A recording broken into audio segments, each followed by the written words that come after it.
I begged these people to take care of her. I begged these people to do something to help me because I could see that my baby was not right.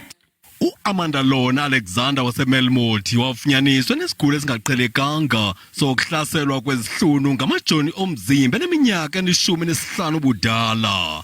Ubefumana uncedo kwisibhedlela inkosi Albert Luthuli, kodwa eAddington usweleke nje emva kweentsuku ezintathu elalisiwe.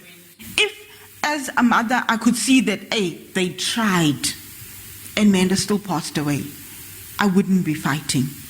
uAmanda ubesenza izicwangciso zomtshato obeza kutshata naye usele ophuke inhliziyo kwaye uza kulwa kube mdakisali ezingela ubulungisa. I'm asking any lawyers, any law firm, they can please assist me to make sure that Addington Hospital takes accountability.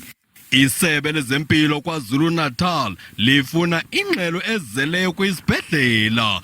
As soon as we get that comprehensive report, we then will be able to firstly speak to the family about the report to them as to what have been said to us, and therefore be able to respond to the media issues. Usapho luthi ukusweleka kwakhe akusayi kuba lilize kwaye lifuna uncedo lwezomthetho.